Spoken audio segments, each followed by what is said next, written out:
And today we are here with a very special guest, Benny Blanco. Benny, welcome to the show, bro. I always need a little bit of food in me. Oh man, I gotta say, bro. So I do like a lot of research before our guests come on and stuff, and I am blown away. And I mean, look, here I am, like I'm this old guy here, but I am blown away by how many unbelievable hit songs that you've produced in the music industry. And I'm also blown away by how many accolades you have in the culinary space. No. And I got to say, man, so it's pretty interesting. So as I was kind of doing some homework, over the past week or so, I was talking to my wife and stuff. And I mean, you literally produce songs for some of the absolute biggest stars around. Plus, you sing yourself. Plus, you had a show on YouTube that was hysterical where you were acting. Like, amazing, bro, amazing. How did you get started in music? Like, what made you go down that road? And also, too, you grew up in Prairie, Texas, and you're raised in Reston, Virginia. I was born in Plano, Texas. Oh, dude. But Wikipedia. don't worry. I'm sorry, man. Don't even worry about it. I was there for half a year. No, I grew up in Virginia. Virginia. I know. Wow. I just got into music. I don't know, so young. I was like 4 or 5 years old. My brother was into music.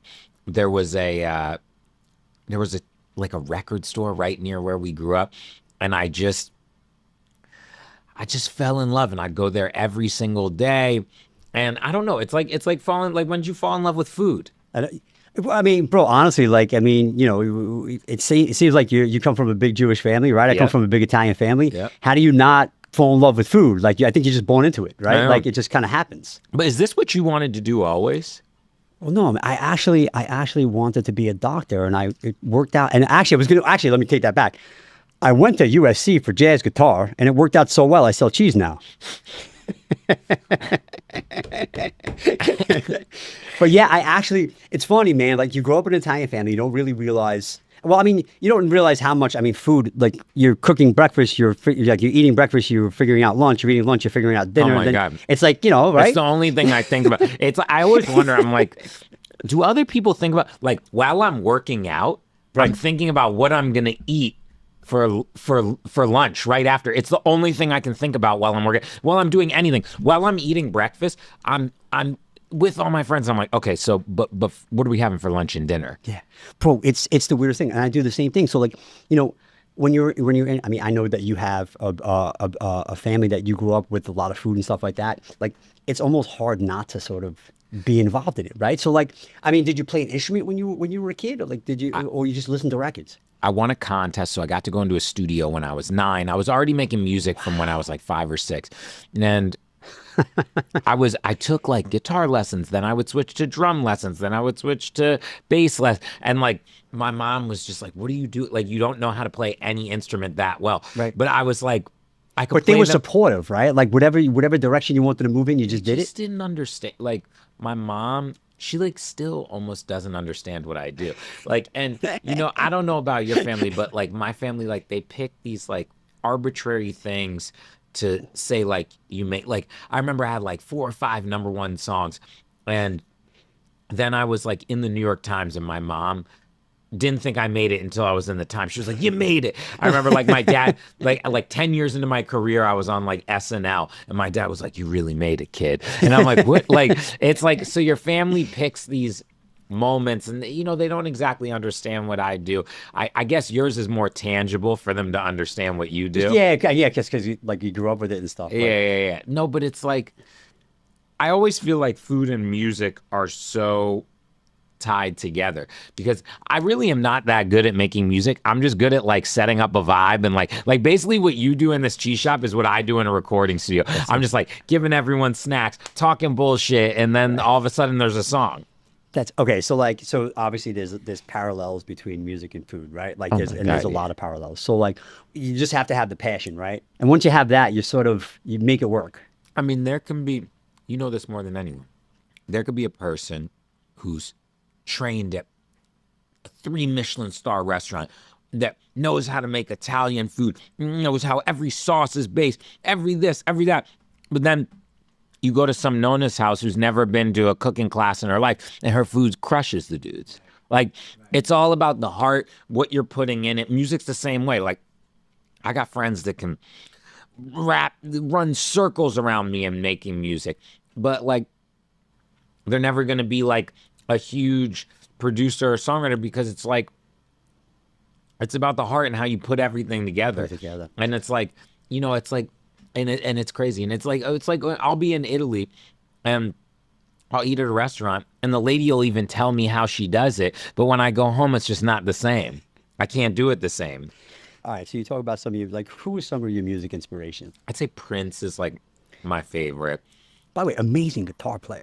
The best in the world. Unbelievable. Like when I was studying music, I literally was so into him. It was he was unreal, man. One of the best guitarists of all time. Yeah. He might even be. Yeah. And then,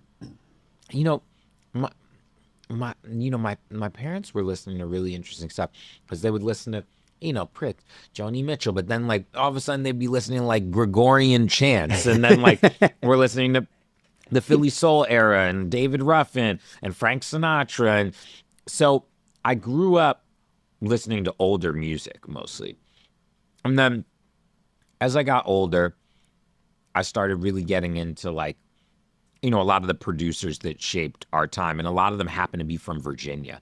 So it was like like Pharrell and the Neptunes, they're from Virginia. Timbaland is from Virginia. Teddy Riley's from Virginia. Like, so it's like, there was like a hub there that made me think this could actually become a reality for me. I had no musical connections at all. A lot of people, they like live in LA or they know some people. I knew nobody. This was also like, there wasn't Instagram or TikTok or any of that stuff. So it was like, it was a wild ride. I have no idea how I did it. Like, it's crazy. Here's a question I would love to ask you. Okay. What was your first hit? And when did you realize, hey, man, like, because look, like, it's feast or famine in your industry. Like, you're either going to do something or you're not. Like, it's really hard to, like, make a successful career out of it, right? Like, so when did you realize, oh, man, like, I just scored this one, but, like, I couldn't wait to score this. And how did people find out about it? How did Rihanna and Justin Bieber be like, yeah, we got to call Benny. We got to call Benny Joseph Lavino. It really... But I just name dropped his real name, by the way. Go ahead. It's so much time. And I remember I was signed as an artist and I put out an album with somebody. And it was like one of these like left of center albums that really caught the attention of like a bunch of big people. And I got offered to go in and write like pop songs. And I was like, what? I was like, I don't know anything about pop music because I didn't grow up listening to like contemporary pop music. Sure. So I was like, I listened to like rap if it was contemporary. And I was like, all right. And I tried it. And then kind of the first things I did wound up being these big songs. And I remember calling my mom and I was like, Mom, I just did a song with Britney Spears. And she goes, no, you didn't. And I said, no, I swear I did. And she goes, I don't believe you. And I go, I did. And then it started being on the radio, and then in that time, what's the time frame? Like, give us 2007, maybe the highlight maybe. Of like when she was like the top of the world, right? Yeah, sick, bro, sick. So, and then it was that, and then I had these 2 songs for Katy Perry, and then I had the song for 303, and it was like 4 songs went like #1 within like a very short period. And the way the music business works is you don't get money right away. Like it's all royalty based. So I remember I was getting evicted from my house, from my apartment in New York, and I had no money. I had no money, but I had like 4 songs. And I remember I was like about to ask my mom to let me borrow money, and then like the next week I like finally got paid on everything. And it was like so interesting. And even after that happened, and I like first got money, I remember my mom was like, yeah, but like, what's your backup plan? And I was like, what do you mean? I'm like doing this. And then she was like, yeah, but what if it ends tomorrow? Like, and she just didn't understand because nobody ever made it from where I'm from. Right. Like in my family's job. That's crazy, bro. Crazy. So, all right. So you get this big hit, you're going, and then now like you got a little bit of the wind at your back, and then you could start sort of planting the seeds, right? Like, I mean, is that kind of how it works? But I'm like, But it could be one thing one day and then nothing the next. Is that Yeah, right? it's like you're still fighting for it. Like Yeah. every day. It's like no matter how good you are, I always say like you're only as good as what you did yesterday. Like Right. it's like so Yeah. like Or what you're doing next, right? yeah, it's like what are you doing? Like I never try to think about the past. I try to just like keep working, being good to people and try to I feel like if you put people in a good position to succeed, that's like the best thing you can do. Like I said, like I'm not necessarily the best musician, but I'll create a good vibe. I'll get some good food going. I'll do some dick and fart jokes, and then before I know it, we have a song. You know what I mean? Oh, I love it, man. I love it. So, like, all right. So, I mean, obviously, very accomplished in the music side. Like, how did you get into the culinary side of things? Because, like, we met through Aaron May and Christian Petroni, and I remember the day that those guys came in here. Yeah. They bought a wheel of Parmesan because they was on cloud nine because they were doing something at your house, and that's kind of how you and I met, right? So, like, Yeah. but how did and I, obviously I knew of you and stuff, but how did you get started in like what made you get started in this culinary career that you had, and was it intentional or was it an accident? I was always into food. Like growing up, I just like loved food. And I remember I moved to New York when I was like 17, 18.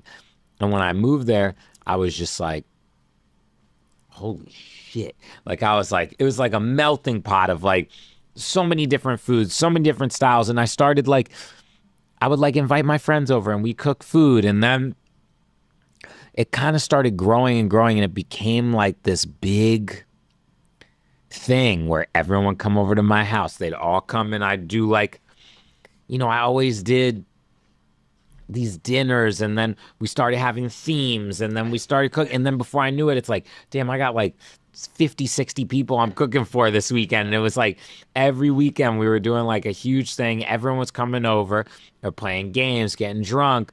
And I always cooked and I always like, for me, like the best part about like getting known in like the music industry was like befriending chefs. Like that was like my favorite because it's like I always cooked and I always want to learn from people because everyone's got like their own little tricks of how they do things. And it's like, yeah, you could go get like cooking lessons, but like you're going to learn something better from like some lady who's been doing it for like 45, 50 years in her backyard, And I got really into that and I was like obsessed with having all the best food in the world. Anytime I went something like if I go on vacation, the entire vacation revolves around where we're going to eat. Oh man. You're the same way? Oh, bro. So my wife's also Italian, and I just think back to our honeymoon because literally I said I was like, Ag, I don't care where we go, the food's got to be dialed in with the food or whatever. She's like, listen, she goes, I'm gonna pick a nice beach spot, I'm gonna pick a nice place. The restaurants are gonna be great, but I'm the same way, bro. Like everything is around food. Like where'd you go? So all right. So we went to St. Bart's, but that was when Danielle Ballou was at Eden Rock, so he did all the food there, and then we went to Anguilla, which was like. I mean, the food, and we literally picked the two places in the Caribbean that probably had some of the best food that you can get at that time. But she wanted a beach vacation. We planned our wedding in New York, so it was like a whole thing from here. So she wanted to chill. But like, I'm with you, man. Like everything revolves around food. So like, when you were growing up, was there any like kind of things that you like memorable dishes that your parents did or anything like that that you sort of hit the inspiration a little bit? My mom wasn't a good cook, but what she did do... We're going to have to edit that. I know. No, I tell her. I gave her 2 recipes in my book. She can cook like 1 or 2 things good. Right. But the thing that she did though is there was like where I grew up near DC. So there was all different types of food. So I was always tasting like Peruvian food and Middle Eastern food and Indian food and Vietnamese food. And because there was so many different cultures. And I remember it was so funny. My mom was like super frugal. So we would get this one plate from this kebab place. And it would be like one meal, but she would get extra pita and extra lavash, and like she would spread it out for like 3 days, and me and her would split one, and it would just be spread out into like one sandwich a day.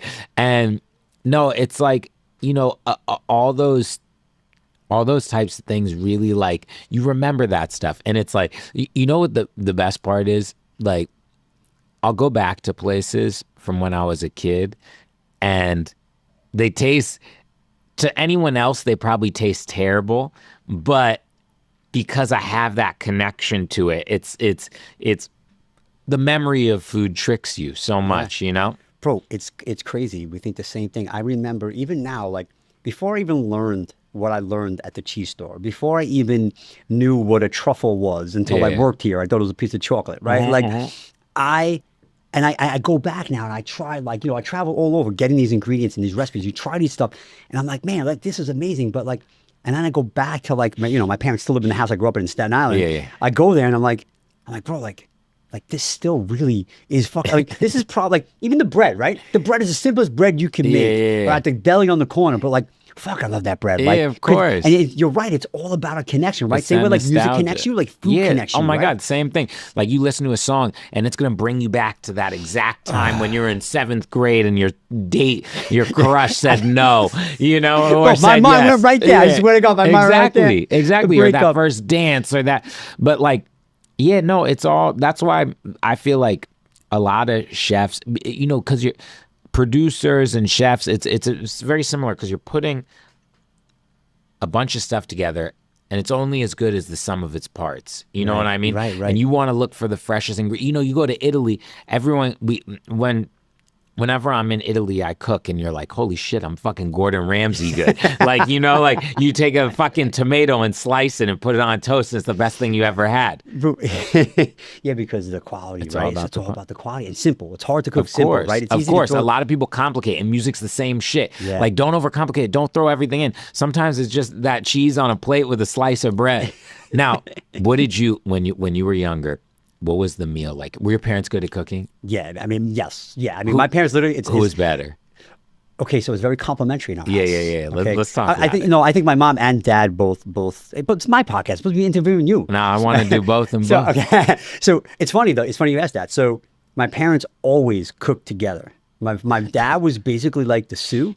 Okay. And my mom was like the exec chef. So my dad, like, cut the eggplant thin, and everyone's like, oh, Fran, how did you get the eggplant so thin? And, she's taking the accolades, and he's like, oh, it's because, he's bloody knuckles from slicing the eggplant, like, so he always was like kind of the sous, and my mom kind of was the executive chef. But I will say, like, they both have their highlights. Like my dad really, for an Italian guy, likes to grill, which is, pretty cool, right? But my mom's from Sicily, so we get like a lot, we get the sauces.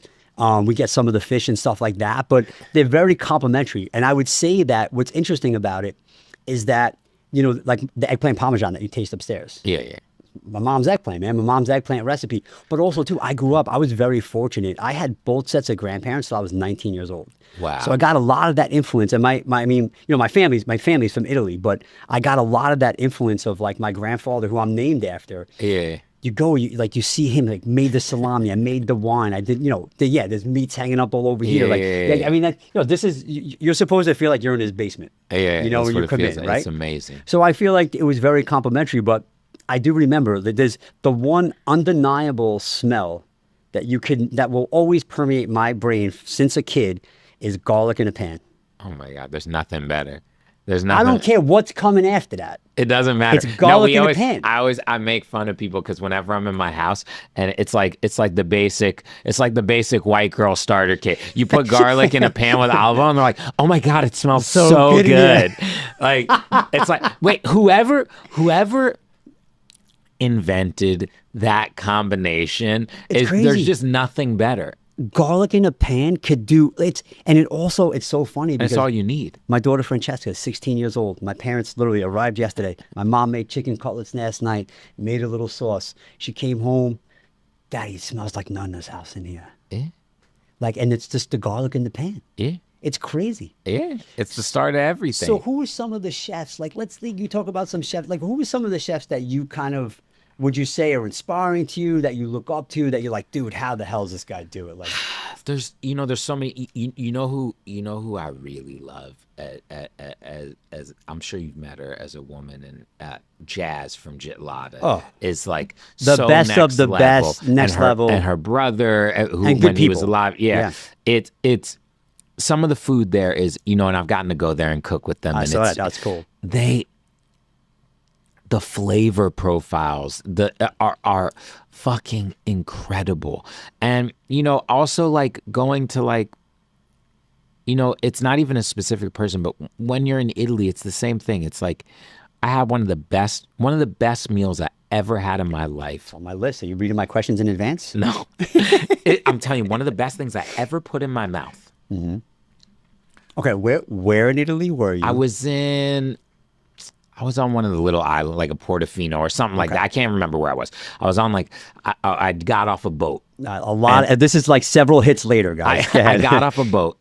I had an octopus that was stuffed with chopped up octopus. And it had like 3 or 4 ingredients. It was just parsley, lemon, garlic, olive oil. Wow. And it was still to this day one of the best things I ever put in my entire mouth. And the same trip, I can't even remember. I was in Tuscany somewhere, just on the side, just like some random spot. And there was a grandma cooking with her 2 grandkids. And they had this restaurant and there was no menu. And you went in and she made a pasta. It was just a pasta. It was pasta. It was the best pasta I ever had in my fucking life. Really? And it was it's just the way, there's so many things that go into when you're making. And then there's people who do stuff totally differently. Like I just had this meal, Sushi Show in New York. It was one of the best meals I've ever had. And we had rice that was fermented for 6 years. It tastes like Parmesan cheese. Yeah. So it's like, there's like so many, and that was like so complicated. Right. And that had like a watermelon radish that's been fermenting for 3 years. You know what I'm saying? So it's like, there's so many different ways to finish the puzzle. Sure. You know? And it's like, and sometimes I come here and I pick up a few things from here and then I go home and I make it and it's some of the best shit I ever made. Right. You know what I mean? So if you're like, all right, so you're home, you're cooking, you're just doing your thing. Like, do you have like a go-to dish that's fail-proof that you're like, yo, I'm not like, yeah, I'm Benny Blanco, like I'm known for this dish. Is it summertime or is it winter? Oh my God, I mean, if langoustines are in season, bro, how did Man Crush developing even more? What is going on right now? No, if langoustines are like spiny lobsters or any of that, if that's in season. So let's say it's summertime here. It's about to be summertime. Let's go. Langoustines are coming. If I'm just making it, if I'm making like me and my girl, I want to like do like a nice thing. I'm gonna make some langoustines like super. Notice how he lowered his voice too. He's lowering his voice. He's getting totally of course. Radio voice on. I'm ready. Getting into it. I'm ready. This. No, I'm just doing them super simple on the grill with the shell on, cutting them open, butterflying them, and I'm doing something simple. Maybe I'll just salt, pepper, a little bit of olive oil, some lemon. You want to keep. If you have like fresh fish, it tastes like candy. If you have, so I want to keep that simple, and then I'll probably, honestly, because I'll have a lot of shells and stuff left over, I'll probably make a really good like prawn spaghetti with that I simmer in like the fish stock and then cook it down. I might put a little bit of uni butter in it. My friend makes a good uni butter. Look at this. And then my girl, she always wants a steak. I'm always making her I'm making her a crazy steak. So so like you're buying very simple ingredients, doing very simple things. Are you any beverage with that? Are we drinking some crisp whites? Or what are we doing? Yeah, we're definitely drinking.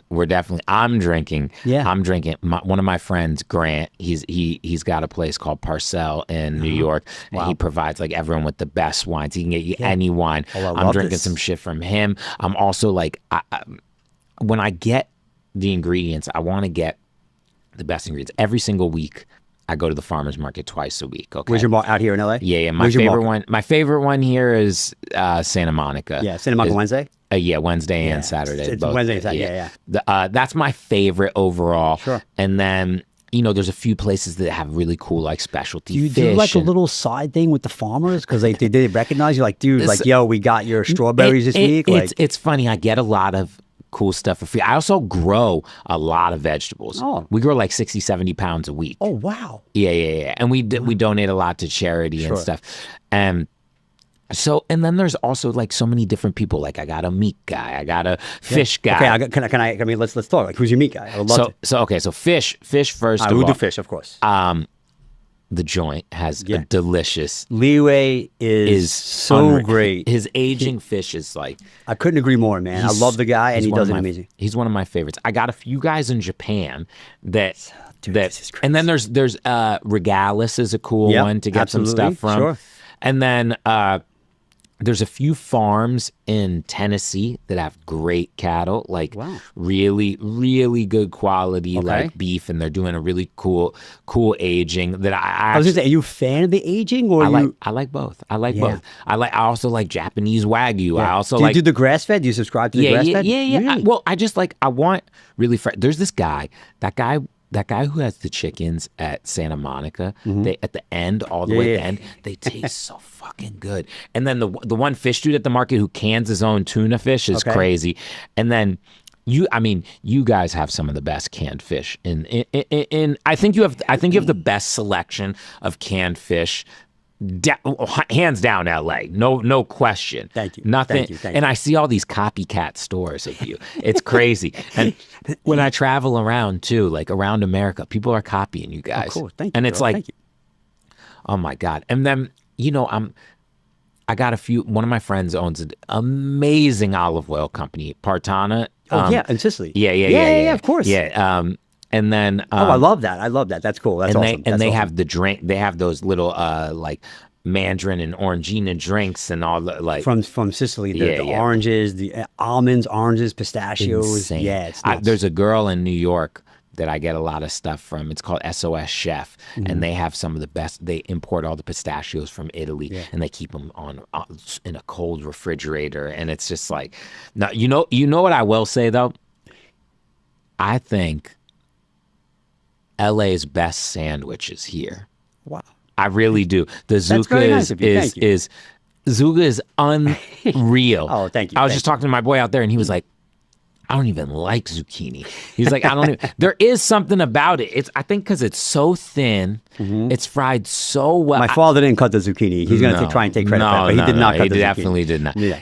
I'm telling you, the ingredient and the house-made turkey, the roasted one you guys do, and the way you sous vide it first, and it's like, bro, it's insane. I remember one of the highlights of me being in the store was giving you a tour for the first time.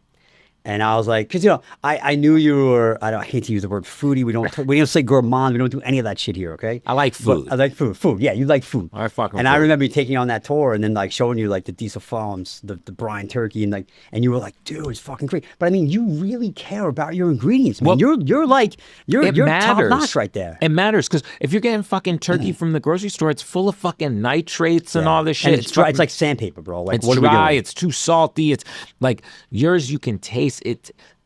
It still tastes like turkey. It doesn't taste like some sort of thing that like you once remembered what turkey tasted like. Like in all your ingredients, everything we're eating, like it's like this cheese. Tell me about this cheese. Okay, Euphoria. Sheep's milk cheese comes from Holland. For me, one of my favorite cheese. And by the way, I put Finocchione on there. That's the fennel salami from Italy. That Finocchione and Euphoria is some of the best combinations in terms of like meat and salami that you can think of. What do you hold on? So let me ask you something real quick. So it's like a little sweet, little nutty, right? Like yeah. You have a favorite cheese? Maybe this now. No, I really love. Most people don't get it. Most of the time, it's like fake or watered down. I really like a mimolette, like a really good one. You are flexing so hard with the knowledge. Oh, I love it. I love it. A really good mimolette, absolutely. Like that one's fucking great. Super aged. Tell me why. Why? I like any cheese. I'm so horny for the crystals. Any crystal action, I'm losing my mind. Like you got a Parm upstairs that has like the crystallization is. So we got a 36-month vodka Bianco that I'm going to taste you on. I don't know if I don't know. I think I've given that to you before. But yeah, what is it about it? What is it about that you love? It's just it gives you like that umami and that it tastes like there's like 30 pounds of MSG in the cheese you're eating. And I love MSG. And I also like, I really love I love a soft. I love a brie that you just leave out, or a soft cheese, and then you don't even need a knife. You're just scooping it with a slice of bread, and Like, you're do you just. do you like that funk? Do you like it a little Oh funky? my God, I like it so. Really? Yeah, I like it. I like it so I can't even. My girl get mad at me because she'll be like, the The fridge whole fridge smells. stinks. It only takes one cheese to do that, It by the could way. be a knob Yeah, this I mean- big, and she's like, it knob. fucking stinks, and I So- love it. I love it. Really, I really. can't get enough. What about like you a fan of goat's milk at all? You do the Yeah, I like goat's milk. See, There's one cheese I don't like. which one? Blue. I don't like it. I dodged a bullet. I almost put a blue on it. I know. Why? I just What, is it because it's blue? Do you think about what it was? No. Or what it is, or do you just really don't like the flavor? I just can't. It's like gorgonzola that. When Benny Blanco speaks about his future with Selena Gomez, there's a warmth in his words that's hard to ignore, a rare glimpse behind the curtain of two of music's most guarded stars. For fans who watch both Blanco and Gomez navigate the highs and lows of fame, his recent candid admission about wanting to start a family with a pop icon is both surprising and deeply moving. "I want kids with Selena," Blanco shared with a grin during a recent interview. "She's my everything. I've never felt this way about anyone before." It's a statement that instantly sent shockwaves through social media, with fans celebrating the couple's vulnerability and the sense of hope it brings. Their relationship, once kept under wraps, now feels refreshingly open. Gomez, too, has expressed how secure and cherished she feels with Benny by her side, describing him as someone who truly gets her. Together, they've found a rhythm, balancing careers, creativity, and the quiet moments in between. For Benny, the dream of fatherhood isn't just idle talk. "We talk about it sometimes," he admits. "I see a future with her, and yeah, kids are definitely part of that dream." Whether or not family arrives soon, one thing is clear. Together, Benny and Selena are building something real, one day, one hope, and one dream at a time.